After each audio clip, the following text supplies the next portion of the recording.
Now, the Gambia has established its first ever Armed Forces Council of 7 members, including Vice President Badra Diouf. President Barrow presided over the inauguration of the council and the swearing-in ceremony on Friday at the State House in Banjul. The establishment of the council is in tandem with the implementation of the national security sector reform intended to improve governance and oversight for the armed forces. Moses Mendy has the details in this report. Acting on powers vested in him under Section 189, subsection 1 of the 1997 Constitution of the Gambia, President Adama Barrow appointed Vice President Badara Diouf, Minister of Defense Sering Modou Njie, Armed Forces Chief of Defense Staff Lieutenant General Yankuba Drame, Armed Forces Chief of Staff Major General Mamad Ocham, Commander of the Republic and National Guard Brigadier General Turo Jaone, Permanent Secretary of Defense Ministry Mrs. Rohibite Dabo, and retired Lieutenant Colonel Ablai Conte to serve as members of the first ever Armed Forces Council in the country. The Council has an oversight function to mold the defense sector into a responsive, professional, effective, and efficient sector in line with the security sector reforms rolled out in 2017 by the Barrow administration. President Barrow watches on as the selected members take their oaths to commence serving the Council and speaks on the historic occasion. Your Excellency, the Vice President, Honorable Minister of Defense, and other ministers present, senior government officials, Chief of Defense Staff, and service commanders, members of the Gambia Armed Forces Council, members of the Gambia Armed Forces Council, distinguished ladies and gentlemen, members of the media. As Commander of the Gambia Armed Forces, it is a singular honor for me to officially inaugurate the Gambia Armed Forces Council. The occasion marks another important step forward in the implementation process of our national security reform program. The formation of this council is a constitutional requirement as outlined in the 1997 Constitution. It is a body created to serve as a structural layer with oversight functions to facilitate the achievement of our objectives and desire for a responsive, professional, efficient, and effective defense sector.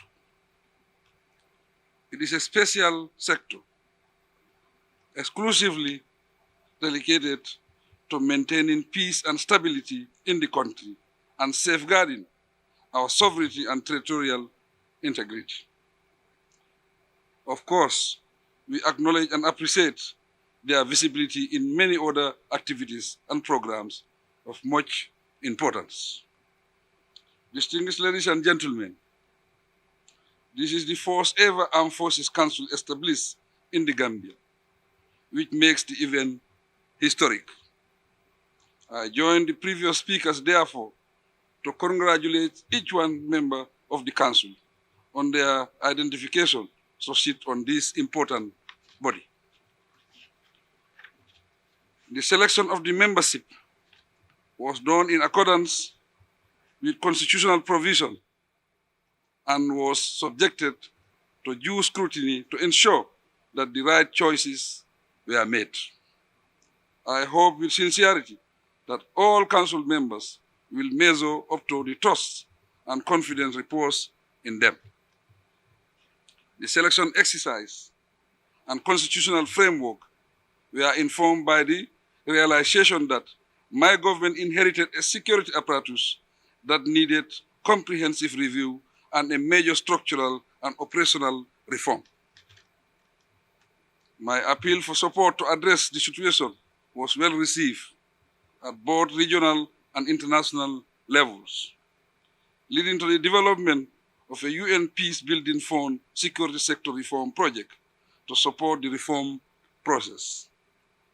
It is a delight that our efforts have led to this inaugural event.